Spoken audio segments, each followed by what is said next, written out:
Seven hills టీవీకి స్వాగతం. తాను ప్రాతినిధ్యం వహిస్తున్న చిత్తూరు పార్లమెంట్ నియోజకవర్గాన్ని ఆర్థిక పారిశ్రామిక రంగాలలో అభివృద్ధి చేయడానికి కార్యాచరణ ప్రణాళికను ఇప్పటికే సిద్ధం చేసినట్లు పార్లమెంట్ సభ్యులుగా ఎన్నికైన దగ్గుమల ప్రసాదరావు వెల్లడించారు. ఈ సందర్భంగా చిత్తూరు ఎంపీ నివాసంలో ఎంపీ దగ్గుమల ప్రసాదరావు మాట్లాడుతూ కేంద్ర ప్రభుత్వంతో చర్చించి ఒక యూనివర్సిటీ ఏర్పాటు చేస్తున్నట్లు తెలిపారు. మధ్య తరహా పరిశ్రమల ఏర్పాటు కోసం ఔత్సాహిక పారిశ్రామికవేత్తల కొరకు తన కార్యాలయంలో హెల్ప్ డెస్క్ ఏర్పాటు చేస్తున్నానని, ఆసక్తి కలవారు తనను సంప్రదించాలని ఎంపీ దగ్గుమల ప్రసాదరావు తెలిపారు. చిత్తూరు పార్లమెంటు ప్రజలు అందరికీ, పాత్రికేయ మిత్రులకి, ప్రింట్ మరియు డిజిటల్ పాత్రికేయ మిత్రులందరికీ నమస్కారం. ఈరోజు గత 60 రోజులుగా మేము చేసిన కృషి అంతా ఫలించింది. నిన్న కౌంటింగ్లో ఎంపీ అభ్యర్థి దగ్గర 2,20,500 ఓట్లతో మెజారిటీతో గెలవడం జరిగింది. అలాగే ఎప్పుడూ లేనంతగా 7 నియోజకవర్గాలు మంచి మెజారిటీతో అసెంబ్లీ నియోజకవర్గాలు గెలవడం జరిగింది. దీని అందరికీ మేమేం కారణం అనుకుంటున్నాం అంటే, ఇక్కడ మొదటిగా తెలుగుదేశం పార్టీ యొక్క కేడర్ చాలా బాగుంది, లీడర్స్ బాగా పనిచేశారు. చంద్రబాబు నాయుడు గారి మీద ఉన్న నమ్మకం, చంద్రబాబు నాయుడు గారి పరిపాలన దక్షత మీద ఉన్న నమ్మకం, ఆయన ఈ రాష్ట్రాన్ని పైకి తీసుకెళ్ళిన నమ్మకం కూడా అన్నీ కలిసి ఈరోజు విజయాన్ని అనుకున్నారు అందరూ. రాష్ట్రం మొత్తం కూడా విజయం ఉంది. దానిలో చిత్తూరు స్పెషల్, ఎందుకంటే రాయలసీమలో మనం పక్కనే చూసాం, రాజంపేట వెళ్ళిపోయింది వైసీపీకి, కడప వెళ్ళిపోయింది, తిరుపతి కూడా ఎంపీ వెళ్ళిపోయింది. కానీ ఆ ప్రభావం ఇక్కడ చిత్తూరు మీద ఏమాత్రం పడకుండా మేము ముందుకు తీసుకెళ్ళాం. 7 నియోజకవర్గాలు గెలిచాం. మేము కూడా ఎంపీ కూడా మంచి మెజారిటీతో గెలవడం జరిగింది. సో దీని అందరికీ మరి ఒకసారి కృతజ్ఞత చెప్తున్నాను. అందరికీ, పార్లమెంటు నియోజకవర్గ ప్రజలకి, పాత్రికేయులకు కూడా కృతజ్ఞత చెప్తున్నాను. ఎందుకంటే వాళ్ళు మేము మాట్లాడినవన్నీ చాలా చక్కగా ప్రజల్లోకి తీసుకెళ్లారు. ఒక డిజిటల్ అని కాదు, ప్రింట్ అని కాదు, అన్ని మీడియాలు, ఈవెన్ సోషల్ మీడియా వాళ్ళు కూడా బ్రహ్మాండంగా చేశారు. వాళ్ళందరికీ మరి ఒకసారి నేను కృతజ్ఞత చెప్తాను. ఈ సందర్భంగా మీకు తెలియజేయడం ఏంటంటే, మేము ఇచ్చిన హామీలు మేజర్గా విద్యకు సంబంధించి university, graduation colleges, medical colleges చెప్పాం. అలాగే పరిశ్రమలకు సంబంధించి ఎంఎస్ఎంఏ తెచ్చుకుందామని చెప్పాం. వ్యవసాయానికి సంబంధించి ఎక్కడెక్కడైతే కోల్డ్ స్టోరేజ్లు అవసరం, లేకపోతే ఎక్కడైతే మ్యాంగో బోర్డు అవసరం అని మేము చెప్పాం. అలాగే టెక్స్టైల్ వాళ్ళకి సంబంధించి వీలైనంత వరకు చిన్న టెక్స్టైల్ పార్క్ పెట్టుకుందామని చెప్పాం. వీటన్నిటికీ మేము ఇంకా నిలబడి ఉన్నాం. గెలిచిన వెంటనే అవన్నీ మాకు గుర్తొచ్చినాయి ఏమేమి చేయాలని. ఇక్కడ మేము ఆఫీస్ పెట్టి ఏది ప్రయారిటీలో చేయాలి, ఏది మినిస్ట్రీలో ఇది జరుగుతుంది అని చెప్పి మేము సోర్స్ అవుట్ చేస్తాము. ఒక 1 మంత్ ఈ హడావిడి తగ్గగానే పనిలోకి దిగిపోతాం. దిగిపోయి ప్రయారిటీ ప్రకారం ఒక్కొక్కటి చేసుకుంటాం.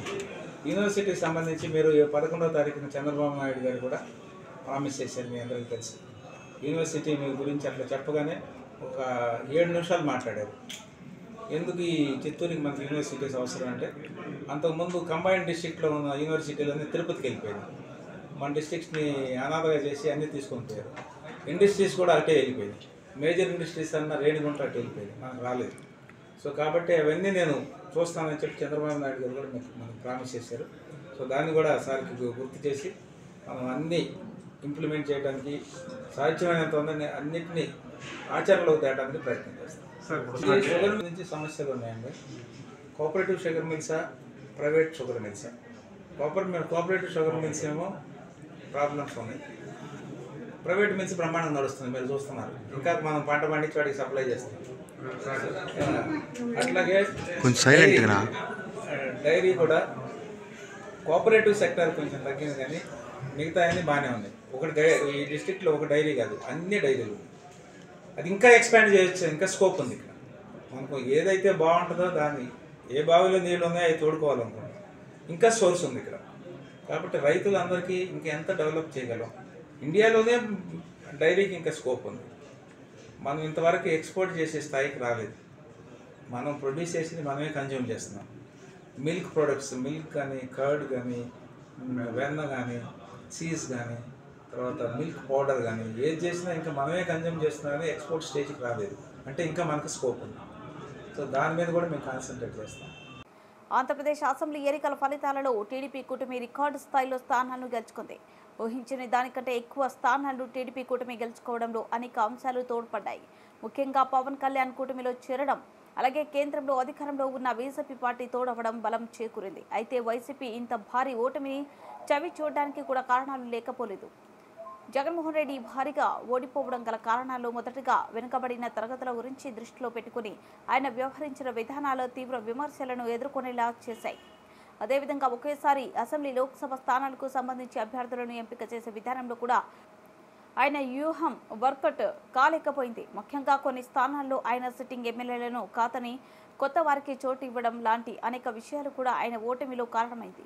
14 ఎంపీలు అలాగే 37 మంది ఎమ్మెల్యేలను ఆయన మార్చడం, మరోవైపు చంద్రబాబు నాయుడుపై వచ్చిన సానుభూతి కూడా ఓ ఓటమికి కారణం ఏర్పడింది. 2023 సెప్టెంబర్ నెలలో స్కిల్ డెవలప్మెంట్ కార్పొరేషన్ సంబంధించిన ఆరోపణలపై ఆయనను అరెస్ట్ చేయడంతో చంద్రబాబుపై ప్రజల్లో కాస్త సానుభూతి సెంటిమెంట్ ఏర్పడింది. ఇక మరో విషయానికి వస్తే కుల రాజకీయాలకు సంబంధించి కూడా వైఎస్ఆర్సీపీ పెద్ద ఎదురుదెబ్బ తగిలిందని చెప్పవచ్చు. కమ్మ కాపు ఓట్లను గెలుచుకోవడంలో వైఎస్ఆర్సీపీ భారీగా ఫెయిల్ అయింది. ఇలా అనేక కారణాలు ఒక్కొక్కటిగా వైఎస్ఆర్సీపీ పతనానికి దోహదం చేసింది. ఇక చివరికి అసెంబ్లీలో ప్రతిపక్ష హోదాకు కావలసిన కనీసం 18 స్థానాల్లో కూడా విజయం సాధించలేకపోవడంతో వైఎస్ఆర్సీపీ అభిమానులు తీవ్ర నిరాశకు గురయ్యారు. 5 ఏళ్లు మా కార్యకర్తలు చాలా మంది ఇబ్బంది పడ్డారని, కార్యకర్తలకు కంటి నిండా నిద్ర కూడా పోని పరిస్థితి, ప్రాణాలతో ఉండాలంటే జై జగన్ అనాలని హింసించారని తెలుగుదేశం పార్టీ అధినేత కాబోయే ముఖ్యమంత్రి నారా చంద్రబాబు నాయుడు తెలిపారు. ఈ సందర్భంగా ఏర్పాటు చేసిన మీడియా సమావేశంలో చంద్రబాబు నాయుడు మాట్లాడుతూ ప్రజాస్వామ్యమే సిగ్గుతో తలదించుకునే పరిస్థితి తెచ్చారని తెలిపారు. రాజకీయాలు ఎవరు శాశ్వతం కాదని, దేశం ప్రజాస్వామ్యం ప్రజలు శాశ్వతమని తెలిపారు. రాజకీయ పార్టీలు కూడా సక్రమంగా పనిచేస్తేనే మళ్ళీ ప్రజలు ఆదరిస్తారని అన్నారు. నా జీవితంలో చాలా ఎలక్షన్స్ ఫేస్ చేస్తే కానీ వేవ్ కనపడేది, వ్యతిరేకత కనపడేది.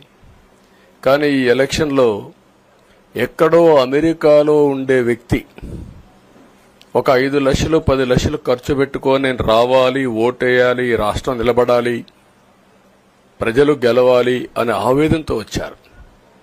ఎక్కడో పక్క రాష్ట్రాల్లో ఎక్కడో కడుపు నిండడం కోసం కూలి పనులకైనటువంటి వ్యక్తులు, పాచి పనులు చేసుకునే వ్యక్తులు సొంత డబ్బులు పెట్టుకొని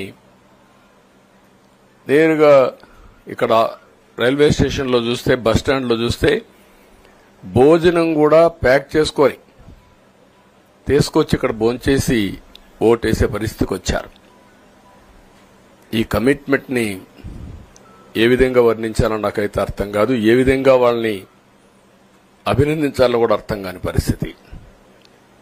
అనేక ఎన్నికల్లో అనేక అనుభూతులు చూశాం. కానీ మేము అన్ని ఎన్నికల కంటే ఇది ఒక తెలుగుదేశం పార్టీ చరిత్రలో, ఆంధ్రప్రదేశ్ రాష్ట్ర ప్రజల చరిత్రలో సువర్ణాక్షరాలతో లిఖించదగ్గ ఎన్నిక. ఇది ఒక హిస్టారికల్ ఎన్నిక.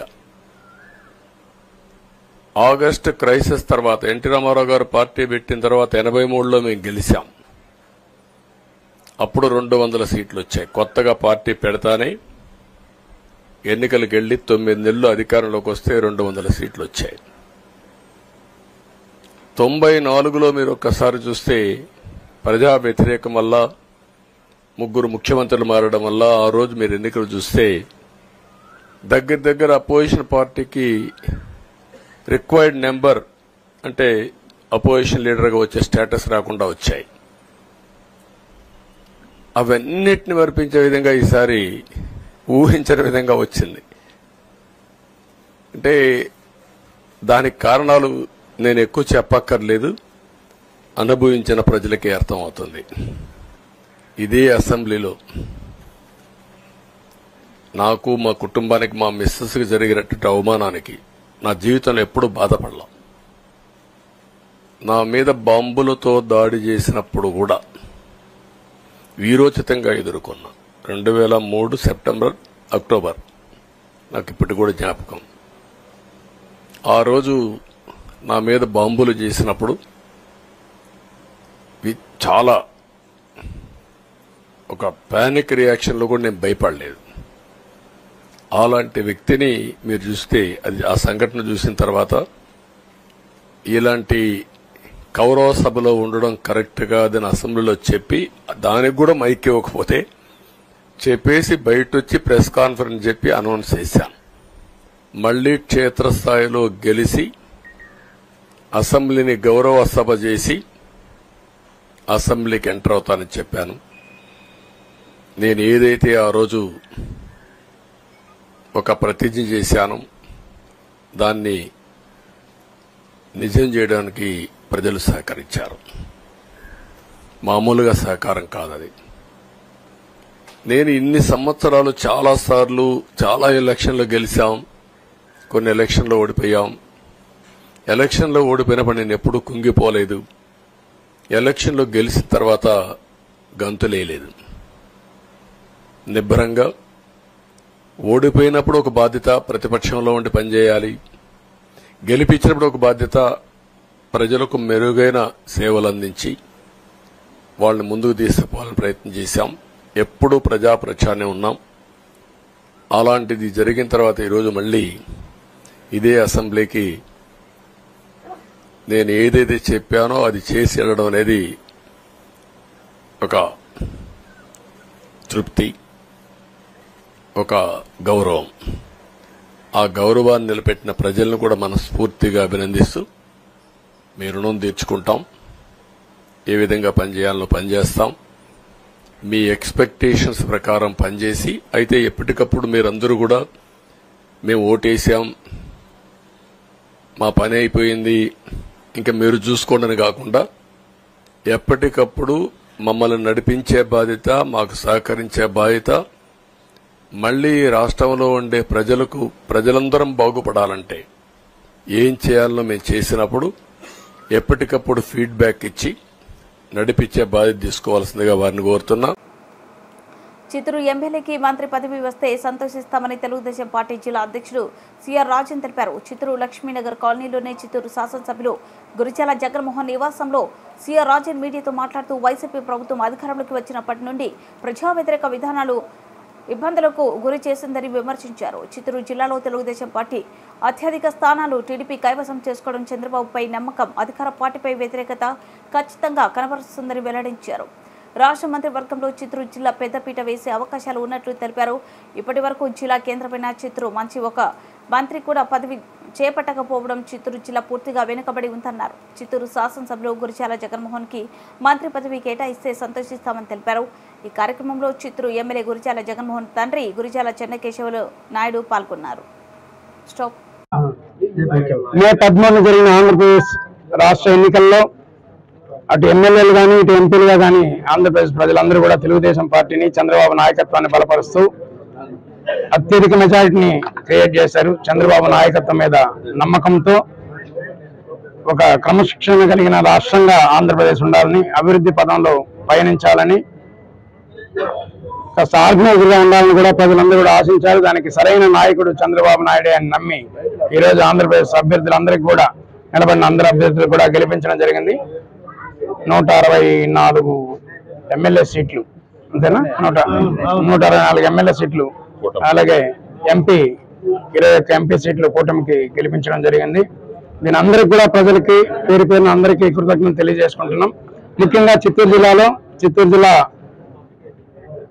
జిల్లా ప్రెసిడెంట్ గా నాకు బాధ్యతలు అప్పగించినప్పటి నుంచి కూడా కొద్దిగా చిత్తూరు జిల్లాలో కొంత మార్పుకైతే కృషి చేయడం జరిగింది. అందరూ కూడా ప్రజలు యాక్సెప్ట్ చేసి తెలుగుదేశం వైపు కూడా అందరూ రావడం జరిగింది.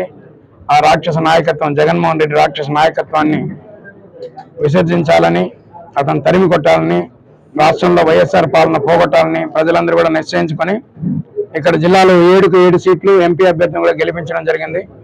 ముఖ్యంగా చిత్తూరు ఎప్పటి నుంచో కాంగ్రెస్ చేతిలో ఉంది, అలాగే వైఎస్ఆర్సీపీ చేతిలో ఉంది. ఎప్పుడో 2 సార్లు తప్ప ఎవరు తెలుగుదేశం వాళ్ళు గెలవలేదు. అలాంటిది ఈసారి 15,000 అత్యధిక మెజారిటీతో గురిజాల జగన్మోహన్ గారిని కూడా గెలిపించడం జరిగింది. యువకుడు, ఉత్సాహవంతుడు, చిత్తూరు పట్టణానికి కాకుండా చిత్తూరు జిల్లాకు కూడా కార్యక్రమాలు తీసుకొస్తాడని, కాస్త పెట్టుబడిదారుడు కూడా కాబట్టి మనకు కావాల్సిన పనులన్నీ కూడా దగ్గరుండి కొంత ఇన్వెస్ట్మెంట్ ఖర్చులు జరిగినా కూడా అవన్నీ నెరవేర్చాలని ఆశాభావం వ్యక్తం చేస్తున్నా. గురిజాల గారికి వస్తే బాగుంటుంది మినిస్టర్ పదవి. నేను రికమెండ్, ఆయన అడిగితే చెప్తాం కానీ మనం ఎట్లా రికమెండ్ చేస్తాము? వాళ్ళ ఇష్టం కదా, పార్టీ డెసిషన్ కదా. అవును, పార్టీ డెసిషన్ కదా, మనం అంత సుపీరియర్ కాదు కదా. ఆశ ఉంది క్లోజ్ గా చిత్తూరు పట్టణానికి మేలు జరుగుతుంది అనుకుంటా ఉన్నాం. వీలైతే 3 మినిస్టర్లు కూడా చిత్తూరుకి ఇస్తే బాగుంటుంది అనుకుంటున్నాం. 3 కూడా మంత్రులు చేస్తే బాగుందని కోరుకుంటున్నాం. చిత్తూరుని ఆదర్శవంతంగా అభివృద్ధి చేసి తీర్చిదిద్దుతానని తెలుగుదేశం పార్టీ ఎమ్మెల్యే గురిచాల జగన్మోహన్ పేర్కొన్నారు. ఈ సందర్భంగా గురిచాల జగన్మోహన్ నివాసంలో మీడియాతో మాట్లాడుతూ రాష్ట్రంలో ఎన్నడూ లేని విధంగా తెలుగుదేశం పార్టీ అత్యధిక సీటు సాధించిందని తెలిపారు. తెలుగుదేశం అధినేత చంద్రబాబు నాయుడు ఆదర్శవంతమైన పరిపాలన అందిస్తారని అన్నారు. దేశ రాజకీయాల్లో అత్యంత ప్రాముఖ్యత కలిగిన వ్యక్తి నారా చంద్రబాబు నాయుడు అని కొనియాడారు. 2024లో జరిగిన ఎన్నికల్లో తెలుగుదేశం పార్టీ అత్యధిక సీట్లు కైవసం చేసుకుని దేశ రాజకీయాలకు ప్రాముఖ్యతనిచ్చే విధంగా ఉందని చంద్రబాబు నాయుడు ఎన్డీఏ ప్రభుత్వంలో ప్రముఖ పాత్ర పోషించిందన్నారు. తనను అత్యధిక మెజార్టీతో గెలిపించిన చిత్తూరు ప్రజలకు గురిచాల జగన్మోహన్ కృతజ్ఞతలు తెలిపారు.